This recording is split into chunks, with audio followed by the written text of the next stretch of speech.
So చలికి అందరూ డల్గా ఉన్నారు.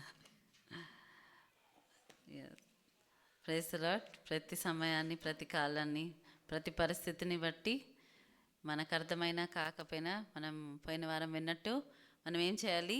ఆయనకి కృతజ్ఞతాస్తుతులు చెల్లించాలి. ఆమేన్.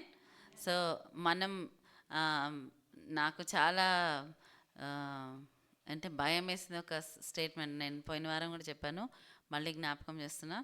ఒకవేళ మనం ఆయన కృతజ్ఞతాస్తుతులు చెల్లించని విషయాలు దేవుడు మన నుంచి తీసివేస్తే అన్న ఒక స్టేట్మెంట్ ఉంది కదా, అది ఎప్పుడు నేను ఆ విధంగా ఆలోచించలేదు. కానీ ఆ మాట అన్నప్పుడు నిజంగా నాకు అనిపించింది, ఎన్ని విషయాలు మనం ఆయనకి కృతజ్ఞత స్తుతులు చెల్లించాం.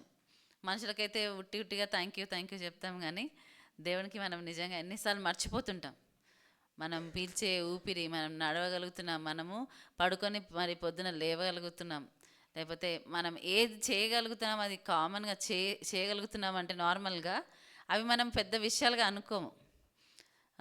కానీ ఆ, అవి నిజంగా మనం దేవునికి మనం ప్రతిరోజు కూడా స్తుతించవలసిన విషయాలే, ప్రతిరోజు కూడా ఆయనకు థ్యాంక్స్ చెప్పవలసిన విషయాలే. నేనైతే ఫస్ట్ దేవుల్లో వచ్చినప్పుడు నిజంగా ప్రతి విషయంలో చెప్పేదాన్ని, ప్రతి విషయంలో ప్రతిసారి థ్యాంక్ యూ జీసస్ అంటూనే ఉండేదాన్ని. తర్వాత ఏమైంది? అలవాటుగా అన్నీ మనకి ఆ దేవుడు చేస్తాడులే, దేవుడు ఇస్తాడులే అని శిష్యులాగా మనం కూడా కొన్నిసార్లు ఏం చేస్తాం? గ్రాంటెడ్గా తీసేసుకొని కృతజ్ఞత చెప్పడం కూడా మర్చిపోతాం. మనం కొన్నిసార్లు ఎంత మనము నార్మల్గా తీసుకోవడం అలవాటు అయిపోతుంటే కొన్నిసార్లు మనం మనకిచ్చే ఆహారాన్ని కూడా మనం థ్యాంక్స్ చెప్పడం మర్చిపోతుంటాం, తినేస్తూ ఉంటాం. సో నిజంగా మనం ప్రతిదాన్ని బట్టి, ఒకవేళ నిజంగా ఆహారమే తీసేస్తే, ఒకవేళ నేను ఉన్న పరిస్థితిలో నాకున్న బెనిఫిట్స్ని తీసేస్తే మనం నిజంగా ఆలోచించుకోవాలి. కానీ దేవుడు అలా చేయడు. ఆయన కృపగల దేవుడు, దయాగలవాడు. కాబట్టి మనం దాన్ని గ్రాంటెడ్గా తీసుకోవద్దు. కానీ ప్రతి విషయంలో ఆయన కృతజ్ఞతాస్తుతులు చెల్లించాలి. ఎప్పుడైతే మనం కృతజ్ఞతాస్తుతులు చెల్లిస్తాం ఏమవుతుంది? ఆయనకి మన లైఫ్లో పనిచేయడానికి మనం ఇంకా ఎక్కువ అనుమతిస్తాం. సో ఆయన ఇంకా ఎక్కువగా మన లైఫ్లో పని చేయనిస్తాం. నిజంగా తను చెప్పారు కదా, టెస్ట్లోకి వెళ్తున్నప్పుడు కూడా ఆమె ఏం చేశారంట? ఆమె ఐఎమ్ హీల్డ్, ఆమె స్వస్థత పొందుకున్నారని ఆమె ఇంకా దేవునికి కృతజ్ఞతలు చెల్లిస్తూ ఉన్నారు.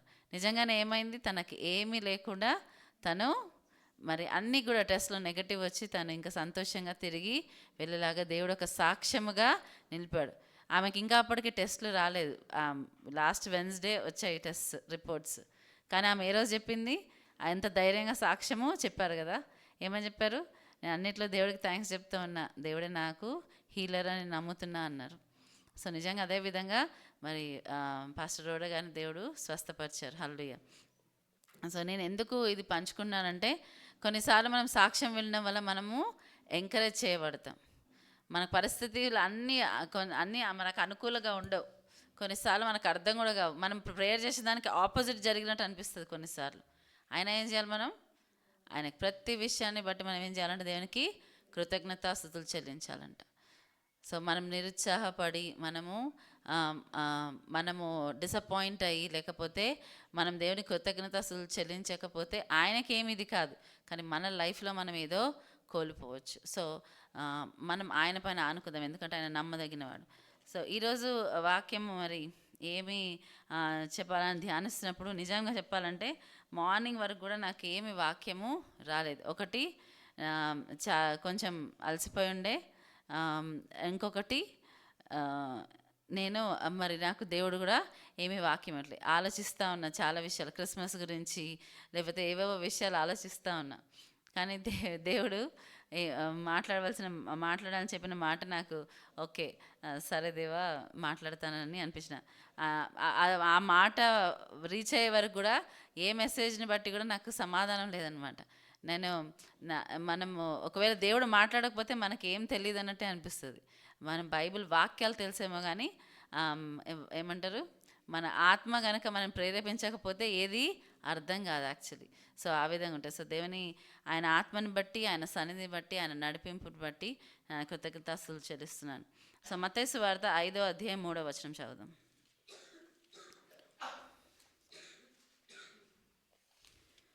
ఆత్మ విషయమై దీనులైన వారు ధన్యులు, పరలోక రాజ్యము వారిది. హల్లెలూయా. సో ఆయన ఈ మాట చెప్పకముందు మరి ఇది ఫస్ట్ ప్రసంగం ఆయనదంటే ఇంతకుముందు ఆయన ఓపెనింగ్ వర్డ్స్ ఏంటంటే పరలోక రాజ్యము సమీపించింది కాబట్టి మారు మనసు పొందండి అని చెప్పడం, అది ఆయన ఫస్ట్ మాట్లాడమాట. కానీ ప్రసంగం చేసింది ఏది? ఆయన కొండ మీద మొదటి వచనం నుంచి చదువుమా. ఆయన ఆ జన సమూహములను చూచి కొండ ఎక్కి కూర్చుండగా ఆయన శిష్యులు ఆయన యొద్దకు వచ్చిరి. అప్పుడు ఆయన నోరు తెరిచి ఈలాగు బోధింపసాగెను. అప్పుడు ఆయన నోరు తెరిచి ఏం చేశారంట? ఆయన పబ్లిక్ మినిస్ట్రీ మరి మరి ప్రసంగం ఒక సర్మన్గా ఎక్కడ స్టార్ట్ అయింది? ఇక్కడ స్టార్ట్ అయింది. ఎట్లా? ఆయన కొండ మీద ప్రసంగం అంటారు కదా, చాలా ఫేమస్ ఈ వర్డ్స్, చాలా famous words. So first word ఏమిటంట? 3వ వచనం చదవమా. ఆత్మ విషయమై దీనులైన వారు ధన్యులు, పరలోక రాజ్యము వారిది. ఆత్మ విషయమై దీనులైన వారు ధన్యులు, పరలోక రాజ్యము వారిది. ఇది అందరికీ కంఠస్థం కూడా వచ్చి ఉంటుంది. మనం చాలాసార్లు చదువుకున్నాం, చాలాసార్లు మనకి ఈ యొక్క మాటలు మనకు తెలుసు. కానీ మనం దాన్ని ఎంతగా అర్థం చేసుకున్నాం, వాట్ డస్ దట్ మీన్ అనేది మనం చూద్దాం ఈరోజు. పువర్ అంటే గ్రీక్ భాషలో టోకోస్ అంట దాని మీనింగ్. టోకోస్ దాన్ని అలా అంటారు. సో టోకోస్ అంటే మీనింగ్ ఏంటంటే లిటరల్గా అడుక్కునేవారు. లిటరల్గా ఎట్లా అడుక్కునేవారు, ఆమ్స్ అడిగేవారు. ఎవరి దగ్గర అయితే ఏముండదో వాళ్ళు అడుక్కునేవారు. అడుక్కునేవారు అంటే ఏంటి? మనము ఫిజికల్గా ఆలోచిస్తే అది చాలా చెడ్డవాడుగా అనిపిస్తుంది మనకి. మనని ఈ విధంగా ఉంటేనే కానీ మనకు దేవుడు ఇవ్వడు అంటే ఆయన ఎంత ఈగోయిస్టిక్, లేకపోతే ఆయన ఎంత ఇది ఉన్నవాడు అనుకోవచ్చు. కానీ ఇక్కడ ఆర్మ్స్ అడిగేవారు పీపుల్ హూ హ్యావ్ నథింగ్ అంట. అంటే స్పిరిచువల్గా చూస్తే, ఆత్మీయంగా స్పిరిచువల్గా బ్యాంక్రప్ట్ అంటే ఏమీ లేకుండా, వాళ్ళ దగ్గర ఏమీ లేకుండా లేదు అని అనుకునే వాళ్ళే. ఎవరు పోర్ ఎవరంట? ఎవరైతే ఈ విధంగా స్పిరిచువల్గా బెగ్గర్స్గా ఉన్నవాళ్ళు. ఎవరి దగ్గర? మనుషుల దగ్గర కాదు, దేవుని సన్నిధిలో వీ హ్యావ్ నథింగ్ అని అనుకునేవాళ్ళు. ఆత్మ విషయమై దీనులైన వారు ధన్యులు, పరలోక రాజ్యము వారిది. ఫస్ట్ బ్లెస్సెడ్ అని మాట్లాడిన మాటలో ఇది ఆత్మ విషయమై దీనులైన వారు. టోకోస్ అన్న మాటకు అర్థం ఏంటి? Have nothing, totally dependent on arms అంట. అంటే అడుకోవడం పైన డిపెండ్ అవ్వడం. ఎవరిని అడుగుతున్నారు అంటే మనుషుల్ని కాదు, గుర్తుపెట్టుకోండి. మనం ఎట్లాంటి స్థితి అంటే I have nothing to offer good except my needs.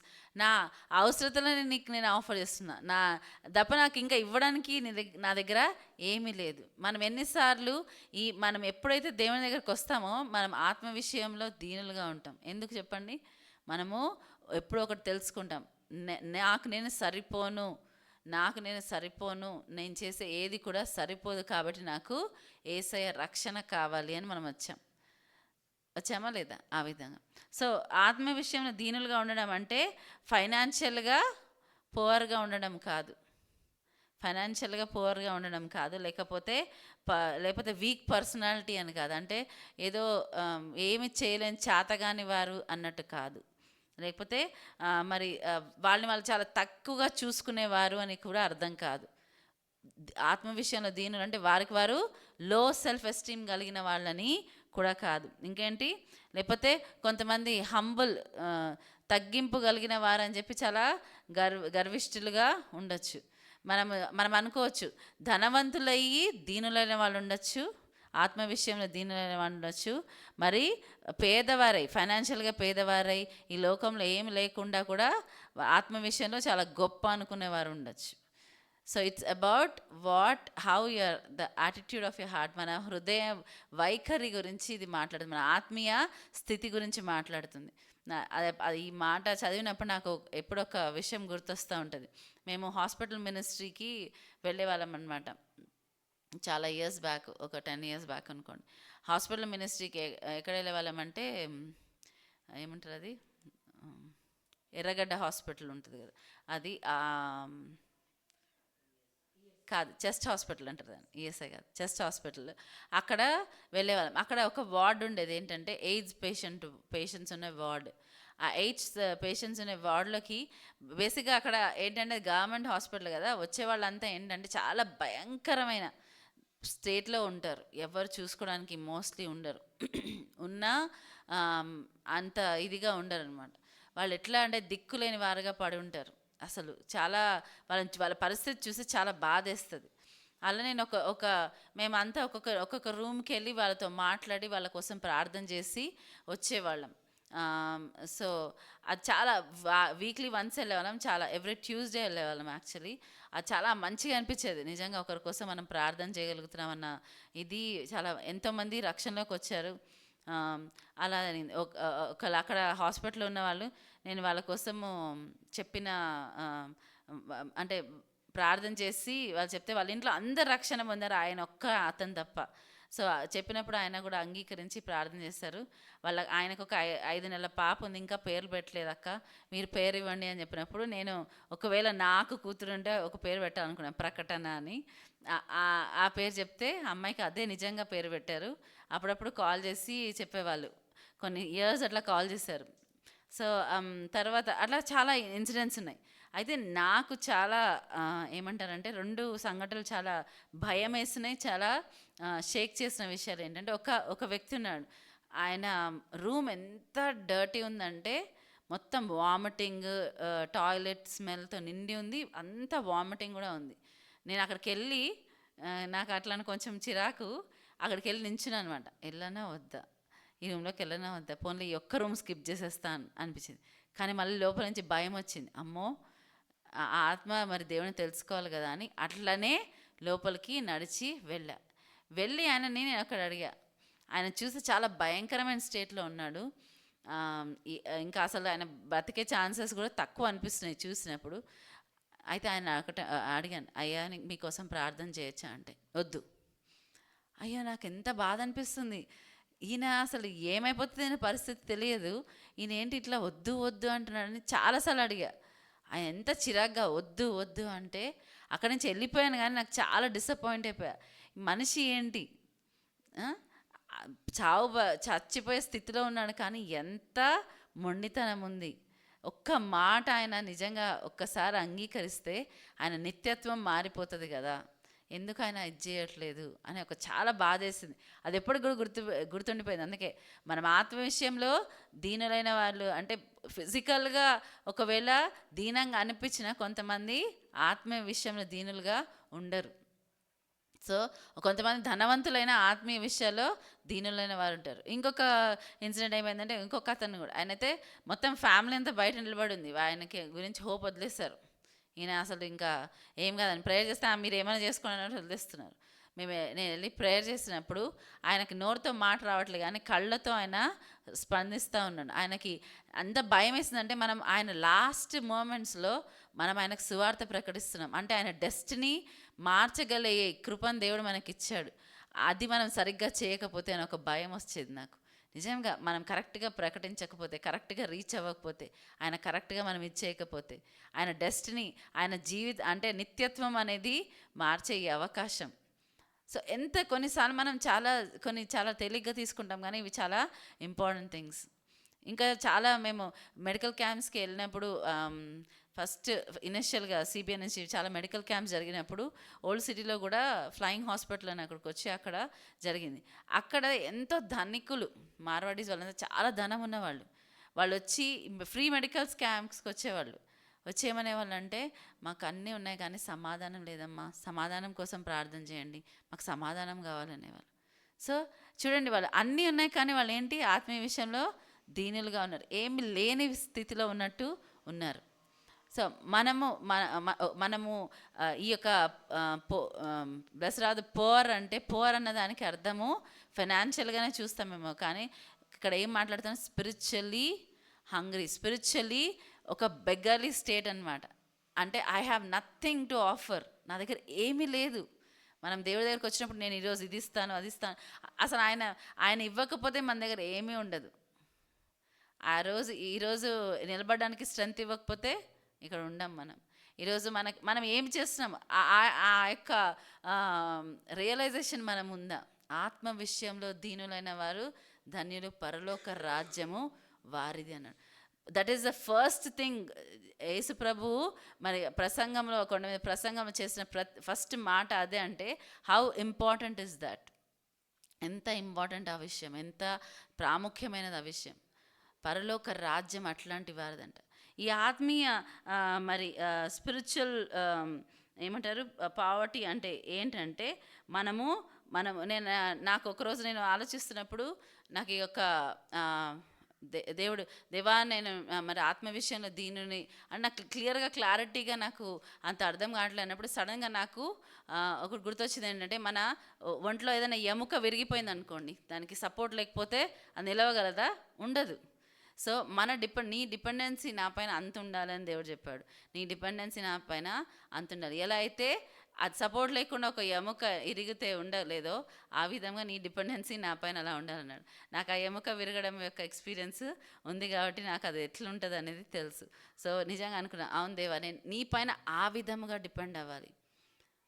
కానీ మన ఆత్మీయ నడకలో కొంత వస్తున్న కొద్దీ మనకు ఒకటి మొలుస్తూ ఉంటుంది. ఏంటి తెలుసా? ఆత్మీయ ఏమంటారు సాటిస్ఫాక్షన్ ఒకలాంటి మనకేంటంటే మన మీద మన డిపెండెన్సీ స్పిరిచువల్గా కూడా సెల్ఫ్ రైచియస్నెస్ మీద, సెల్ఫ్ మీద, నేను ఇలా నాకు ఇంత తెలుసు, నేను ఇంత మంచిగా ఆరాధించగలను, నేను ఇంత మంచిగా చేయగలను, ఇంత మనకు తెలియకుండానే ఇవి మొలుస్తూ ఉంటాయి. మంచి పొలంలో ఏమవుతాయి, దుష్టుడు ఏమెత్తుతాడంట, ఆ యొక్క వీడ్స్ని విత్తుతూ ఉంటాడు. వాడు అలా విత్తుతూ ఉన్నప్పుడు మనం ఏం చేయాలి? మన పని మనం దాన్ని క్లీన్ చేసుకుంటూ ఉండాలి. ఏం చేయాలి? మనం విశ్వాసంలో ఉన్నామో లేదో, మనం సరిగ్గా దేవునిలో ఉన్నామో లేదో చూసుకోవాల్సిన బాధ్యత మనది. కాబట్టి మనం అది క్లీన్ చేసుకుంటూ ఉండాలి. వాడు వచ్చి మరి వేస్ట్వి వ్యతిరేకమైనవి వాడు నాటడానికి ప్రయత్నిస్తూ ఉంటాడు. ఎవరైనా ఏదైనా చెట్టు పెడితే ఏం చేస్తారు? దాన్ని అప్పుడప్పుడు దాన్ని తవ్వి దాని చుట్టూ నీళ్లు పోసి దానికి ఏమైనా వేరే మొలకలు వస్తుంటే ఆ చెట్టు దగ్గర ఏం చేస్తారు? అవి తీసేసి క్లీన్ చేస్తూ ఉంటారు. మనం ఏం చేస్తాము?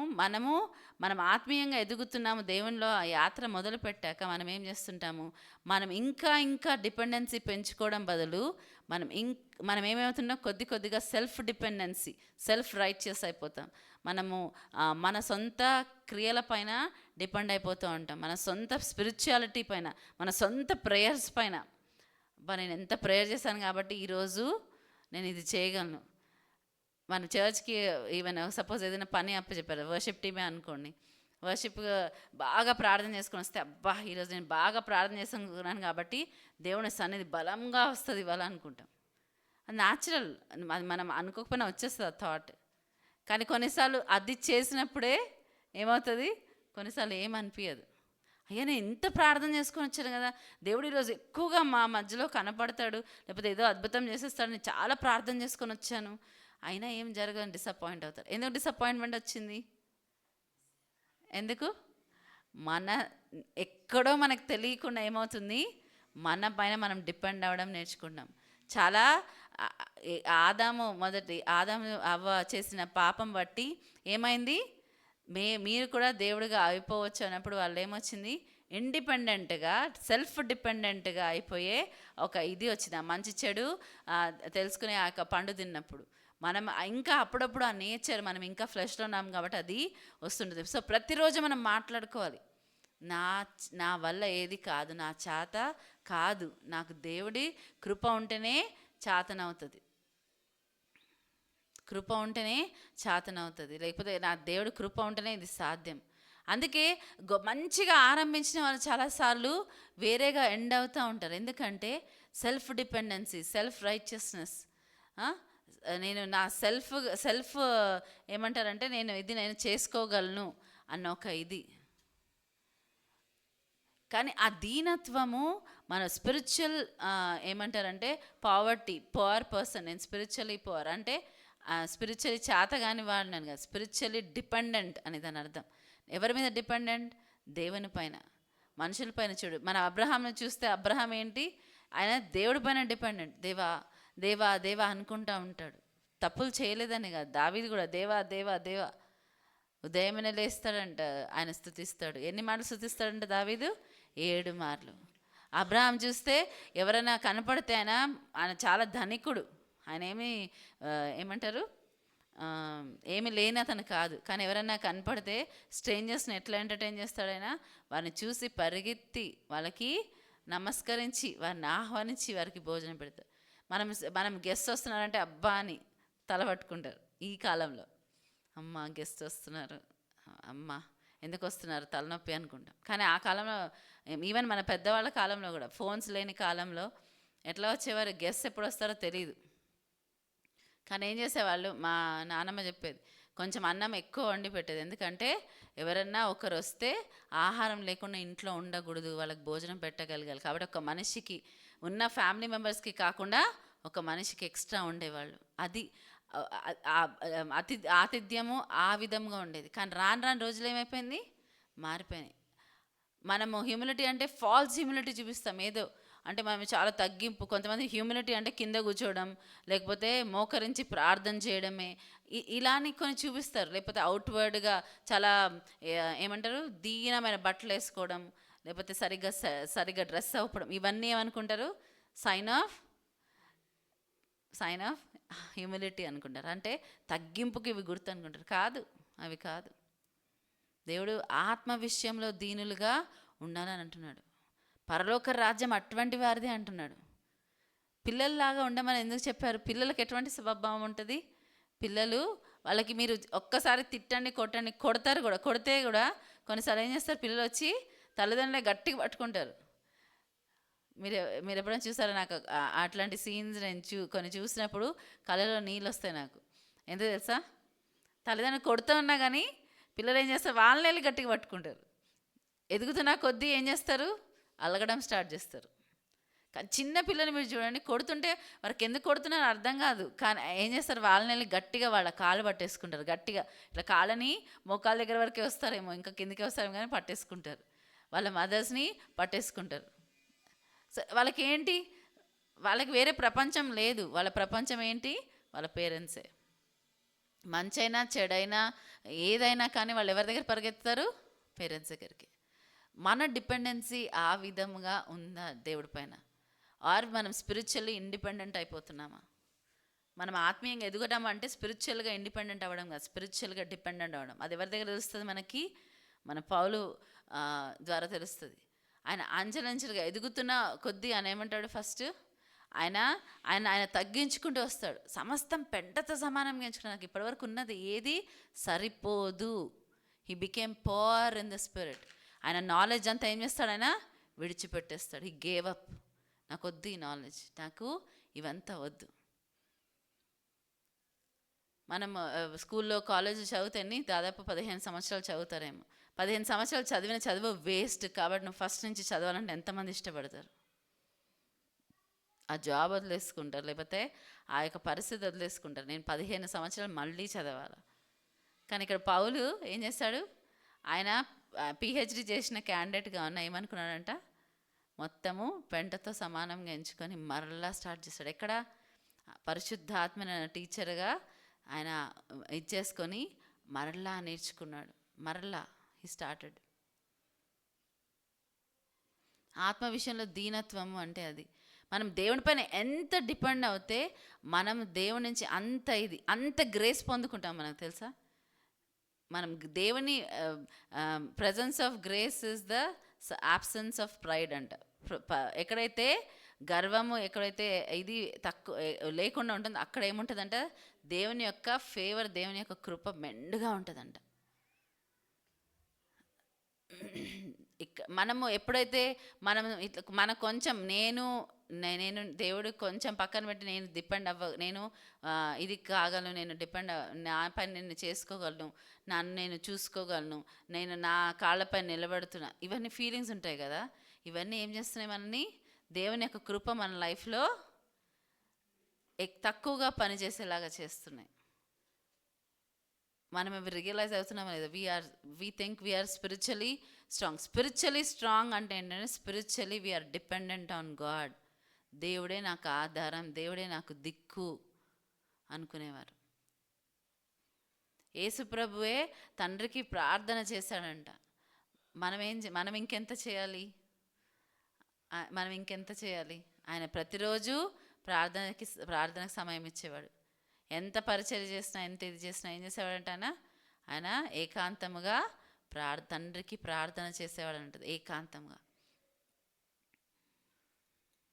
పెద్ద పెద్ద ప్రేయర్ మీటింగ్స్ కండక్ట్ చేసినట్టు మనం యేసుప్రభు అక్కడ చూడము కదా. ఆయన అయితే ప్రేయర్ మీటింగ్స్ ఒక్కసారి అడుగుతారు. ఎప్పుడు గెత్సెమనే దగ్గర ఏమంటారు, నాతో పాటు మీరు ప్రార్థన చేయండి. ఎందుకు ఎందుకు మీరు 1 గంట వెయిట్ చేయలేరా?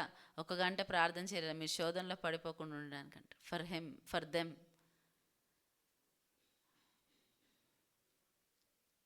సో మనకి ఇంకా అది పరిశుద్ధాత్మ కుమ్మరింపబడినప్పుడు ఆ సమయంలో ఏమంటారు, మీరు వెళ్ళి వేచి ఉండండి అన్నప్పుడు వాళ్ళ శిష్యులు కలిసి ప్రార్థన సమయం గడుపుతూ మరి వాళ్ళు వేచి ఉన్నారు.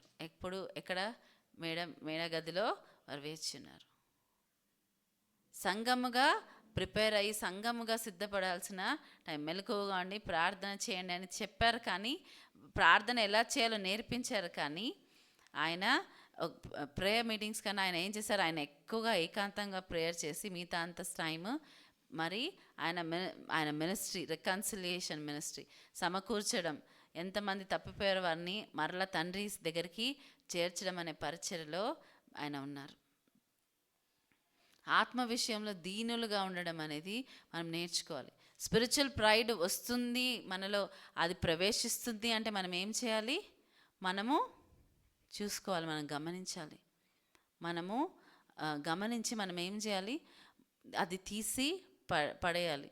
ఒకసారి నీళ్ళు వచ్చినప్పుడు ఇంకొక మాట ఉంది ప్రైడ్ గురించి. ప్రైడ్ ఏంటంట, మనం పెరుగుతున్న గోర్రె లాంటిది. అది ఎక్కువ పెరిగితే ఏం చేయాలి, మనం కత్తిరిస్తూ ఉండాలి.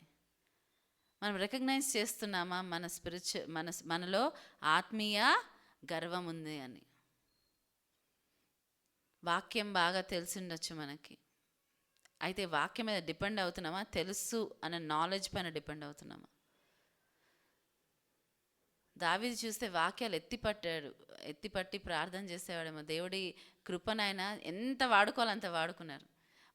మనం పరలోకానికి వెళ్తే మనకు దేవుడిచ్చిన గ్రేస్ అనేది కుప్పలు ఇట్లా పెట్టుంటుందా ఒక రూమ్లో మన పేరు రాసి, నేను ఇది ఇవ్వాలనుకున్నా ఈ కృప, కానీ నువ్వు నన్ను అడగలేదని దేవుడు అంటాడా? లేకపోతే మనము ఎంత వాడుకోవాలో అంత వాడుకున్నామా? చాలామంది జోకేస్తారు బుర్ర గురించి కదా, చాలా బ్రెయిన్ కందని వాడుకోరంటారు. కానీ మనం నిజంగా కృపని ఏ విధంగా, కృపని మనం ఎంత అంటే అంత వాడుకోవాలి. ఎంత అంటే అంత మనం ఎంత కృపను వాడుకున్నామంటే అంత హంబుల్ అని మనకు గుర్తు. నేను దేవుడి కృప లేకపోతే చేయను. దేవా నా కృపై. ఎన్నిసార్లు మీ ప్రార్థన ఇది ఉంటుంది, దేవా నా కృపై, నేను చేయలేను, నాకు కావాలి, నీ సన్నిధి నాకు కావాలి, నీ ప్రజెన్స్ నాకు కావాలి, నీ నడిపింపు నాకు కావాలి.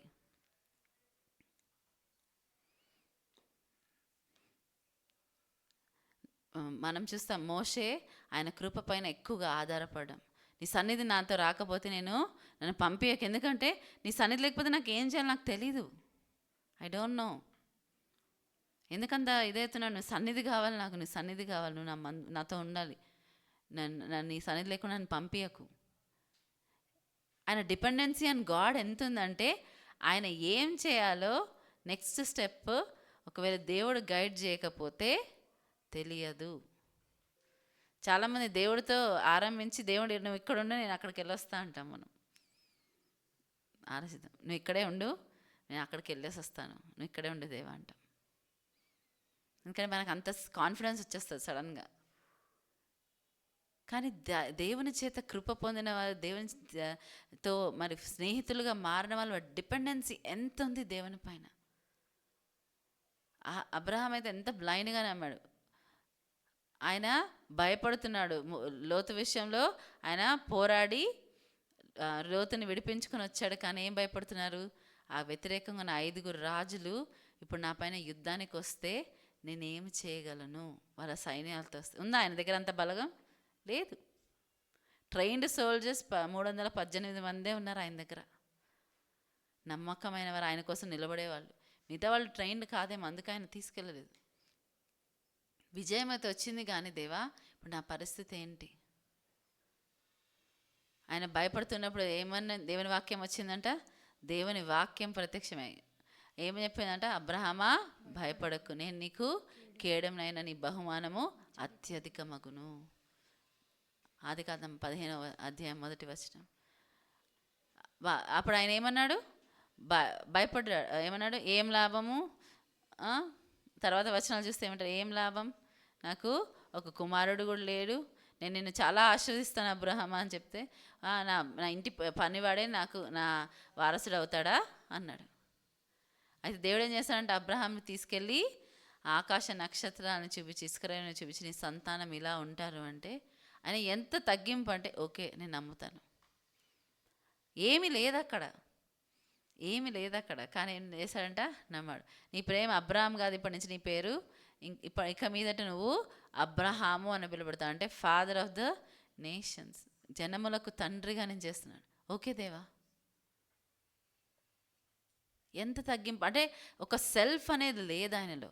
క్రైస్తవులుగా మనకు సెల్ఫ్, నేను, నాది, నాకు అన్న ఈ యొక్క ఇది ఉంటే ఏమవుతుందంటే మనము ఆల్రెడీ మనకు మనం సరిపోతాము అన్న ఒక పొజిషన్లోకి వచ్చేసామన్నమాట.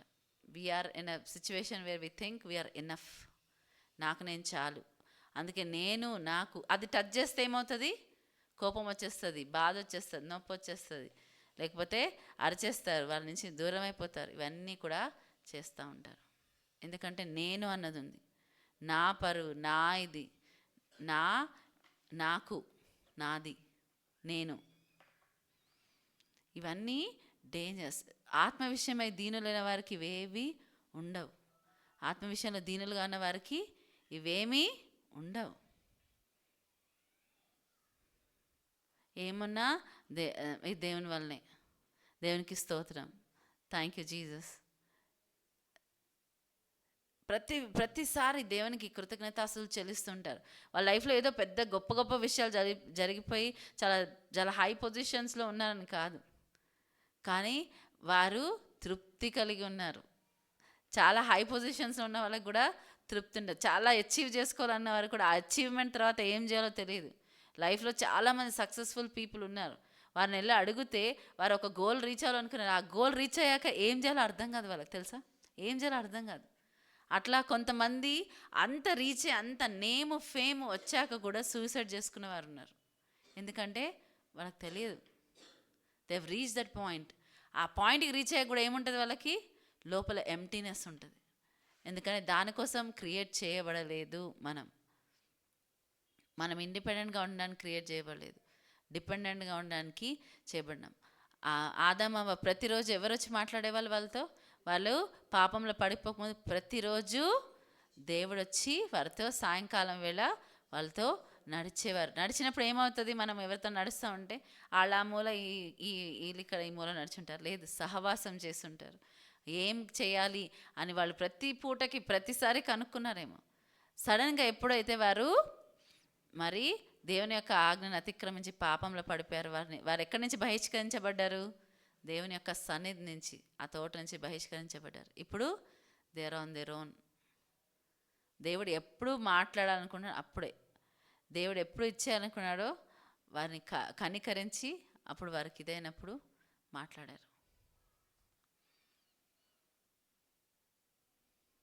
ఆ యొక్క ఫెలోషిప్ కోసం నేను ఏమన్నా చేయగలను దేవుని యొక్క దీనికోసం అని మనం ఎంతమంది అనుకుంటాం. I need that. సో దానికోసం I'm ready to give up. నా సెల్ఫ్ అనేది నేను ఆత్మ విషయంలో దీనురాలుగా నేను ఉంటాను. That is my main priority. నాదంటూ నాకంటూ నేను ఇది పెట్టుకోను. చాలామంది కొంతమంది క్రిస్టియన్స్లో కూడా కొంతమంది మనకు కనపడతారు అలా. ఎవరు, దే డోంట్ హ్యావ్ సెల్ఫ్. వాళ్ళు ఏదైనా కానీ ప్రతి దాంట్లో దేవుని పైన ఆధారపడతారు. వాళ్ళు ఎంత తృప్తిగా ఉంటారంటే ఆ తృప్తి చూసి చాలామంది ఏమంటారు, అసూయపడతారు. అరే వీళ్ళకి ఎంత తృప్తి ఎలా ఉంది. వాళ్ళు ఆఫెన్గా ఈ క్వశ్చన్ వాళ్ళని గమనించే వాళ్ళు అంటారు, అరే ఇంత తృప్తి వీళ్ళకి ఎట్లా ఉంది.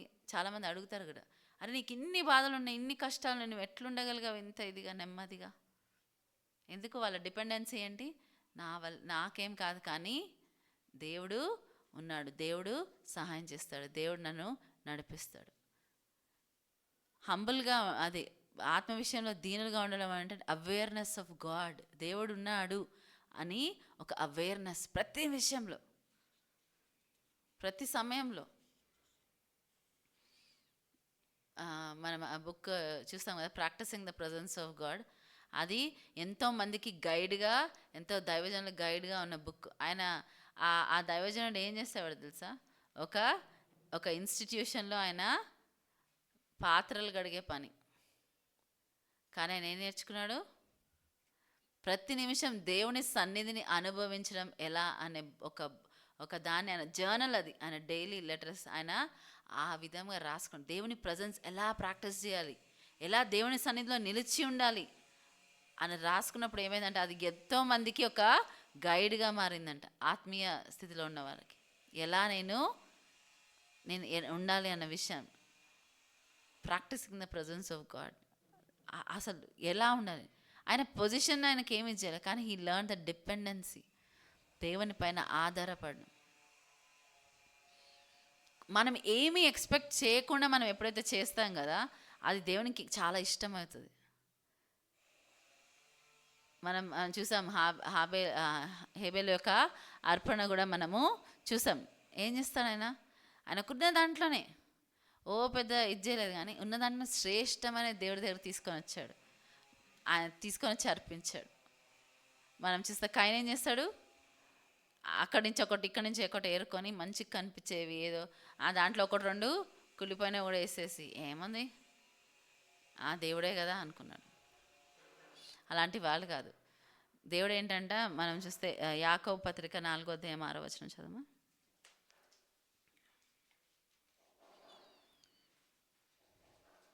ఆయన ఎక్కువ కృపనిచ్చును, అందుచేత దేవుడు అహంకారులను ఎదిరించి దీనులకు కృప అనుగ్రహించును అని లేఖనము చెప్పుచున్నది.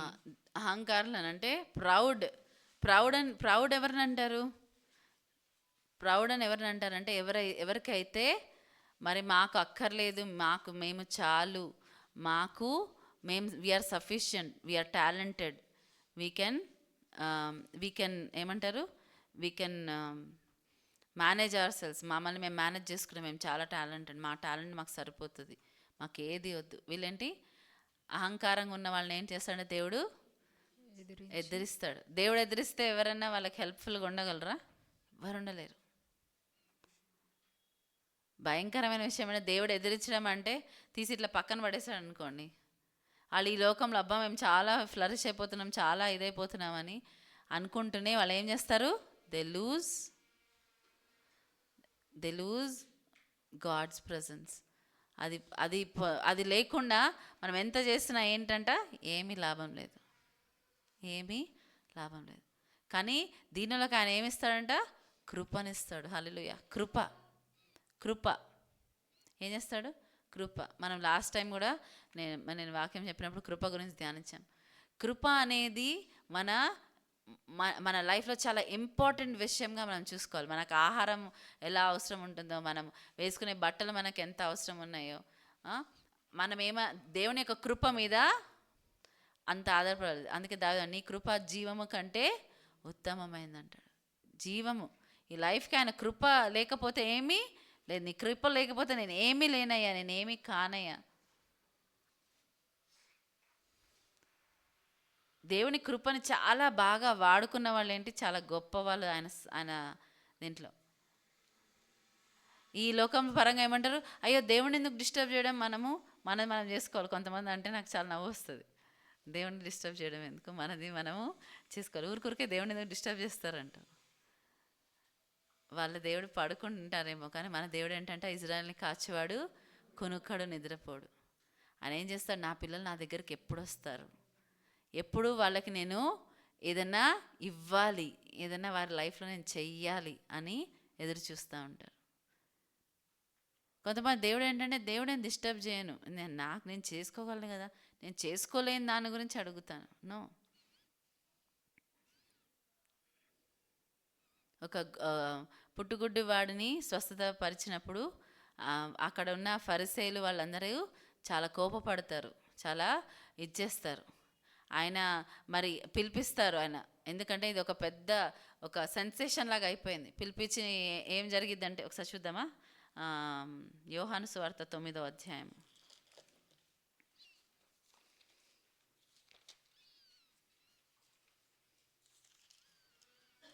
చదువు స్టార్టింగ్ మెసేజ్.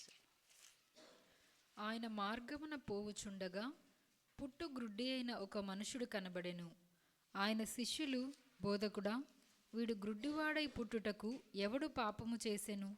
వీడా, వీని కన్నవారా అని ఆయనను అడుగగా, యేసు, వీడైనను వీని కన్నవారైనను పాపము చేయలేదు గాని దేవుని క్రియలు వీని యందు ప్రత్యక్షపరచబడుటకే వీడు గ్రుడ్డివాడుగా పుట్టెను.